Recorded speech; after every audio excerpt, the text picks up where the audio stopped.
What's up, guys? It's your boy the May Boom, and I am back for another video. WWE Bash in Berlin 2024 banger pay-per-view. Two things off topic. First of all, I lost like a lot of weight. I lost like 90 pounds, right? And a big thing that I'm into now is kind of checking out people's physiques and like giving them credit and being like, man, that's really impressive. And on this show, yo, I think you just notice when somebody's been like figuring out how like their body works and they wanna fix up their body and stuff. I went from 260 to 165, and now just being like that, I've noticed like who like just really did a lot of work to fix up their bodies. And Randy Orton, man, he just really changed his whole look, man. If you go back to some of those clips from 2020, he looks completely different. You got Jade. When Jade came out, I was like, dang, she built more muscle onto what she already had, because she already looked incredible before, but now it's like, dang, like it was really like amazing, like really, like you don't see nobody else like that. Rhea Ripley, like she put on some muscle. It's like, dang.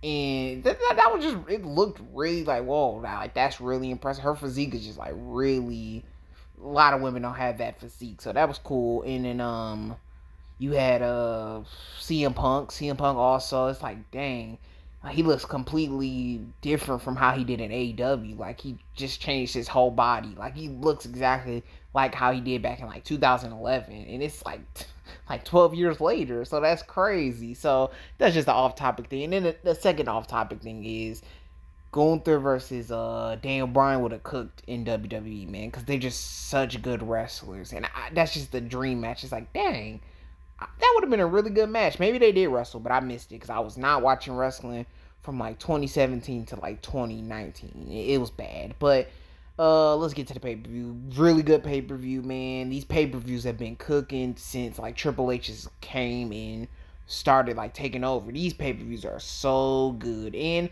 they're kind of predictable, but I'd rather have predictable than random people winning. It makes no sense. I used to hate when Vince would do that. But the pay-per-view starts out with Cody Rhodes versus Kevin Owens. First thing, I love these short pay-per-views. It's not, I got back from work and I'm seeing how long the pay-per-view is. I'm like, okay, it's 2 hours and 50 minutes. That's really short to me. I'm like, okay, I can watch it. It's not a 4-hour pay-per-view. And Cody Rhodes versus Kevin Owens, really good match. It was normal at first, but then when you got to the part with Cody, he's about to go for the Cody cutter on the rope, and his knee starts to hurt. And that's when like the storytelling comes in. It's like, whoa, okay, it's cooking now. Kevin Owens is like, he's about to cheat and do some dirty stuff like he did back in the day, and he chooses not to. That whole part of the match was just really good, and they continue to cook with the Cody Rhodes matches, man. I don't care what nobody says. These Cody Rhodes pay-per-view matches have been so good. And yeah, Cody Rhodes won the match, so we'll see what happens with Kevin Owens and Cody Rhodes. And I'm not gonna lie to you, going into 2024, I thought Kevin Owens wasn't gonna do anything this year, really. And I thought all the stuff was kind of gonna go to Sami Zayn, but nah, Kevin Owens actually probably has been doing more than Sami Zayn. So yeah, shout out Kevin Owens, and he's very underrated. I was just telling my brother, Kevin Owens is like, he has every skill set, but he's not talked about like CM Punk's talked about. But they almost on the same level. But let's continue to the next match. Jade and Bianca versus the two girls. I always forget their names. I'm sorry, but good match. Jade is improving. I thought it was like they did some really cool stuff in the match. Bianca Belair is just amazing, bro. She's so good. I understand why she don't got the title, like the main women's title, but man, she is just so good at wrestling. And Jade is getting better and better every time I see her wrestle. So yeah, it was a good match. Jade and Bianca won, and yeah, that's all I can say about the match. CM Punk versus Drew McIntyre. The same thing with the Cody Rhodes and Kevin Owens match. The storytelling, the different ways they were trying to get to each turnbuckle. I was kind of confused by the rules at first. I didn't know that it resets if somebody hits you. I think that's what it was. But yo, the storytelling, how each of them was both trying to get like a turnbuckle, and turn on the light, and then the board, all of it was just really good. CM Punk, man, is still cooking, great shape. They killed it. Had another good match. That SummerSlam match was really good storytelling, and this was really good storytelling also because he got the bracelet back and he won the match. So I'm pretty sure this is gonna lead to Bad Blood, I think, next month. And yeah, they're gonna have a match at Bad Blood. But yeah, CM Punk won. It was a good match. The next match was Rhea Ripley and Damian Priest versus Dominic and Liv Morgan. Bro, I love these type of like squash matches. I know it wasn't a squash match, but it basically was. It was like, how are they gonna convince me that Liv Morgan and Dominic are gonna win this match? It's no way that they're going to win this match. And yo, they're just getting destroyed the whole entire match. It's a really good match. It's fun and it's funny. My favorite part is probably when Rhea Ripley's like beating up Dominic. That part is so hype. But yeah, the Judgment Day comes out, try to interfere, and it doesn't work. And Rhea Ripley and Damian Priest end up winning the match. It was a good match. It was a good squash match, and it was really entertaining to watch. And then you got the main event. That was all the matches. Then you get to the main event. Randy Orton versus Gunther. It was a good match. It was a good match. I know I keep saying it's a good match, but all the matches were solid. They were all decent matches, and they didn't overdo it. And probably my favorite part of the match is just seeing Randy Orton being entertained by the crowd, because the crowd was tripping at the end of the show. They were snapping, doing waves, and singing songs. And Randy Orton's just like, man, it's crazy. It's crazy.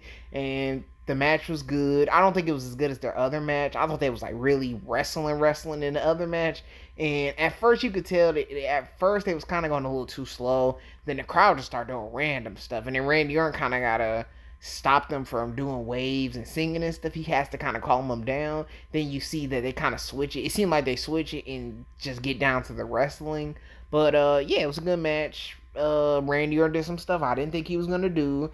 And Gunther ended up winning the match, and the ending is really good, where he's like got him in a sleeper hold, and he can't get out, and he ends up passing out. Like, really good end. I was like, dang, he dominated Randy Orton. It was crazy. And then one of the things that was also cool is that they play Randy Orton's theme song. They do this in every show now. SmackDown, whenever Randy Orton comes out, they play his song for so long. They just keep going with it. They run the song over and over again. It feels like it never ends. But that's what happens when you have a really good theme song. The WWE needs to take notes and start making good theme songs again, because man, their theme songs right now are so bad. But the pay-per-view overall was just a really good pay-per-view. They've been on a streak of just banger pay-per-views. SummerSlam last month was so fun to watch. And then I feel like it's Money in the Bank. That was a fun one.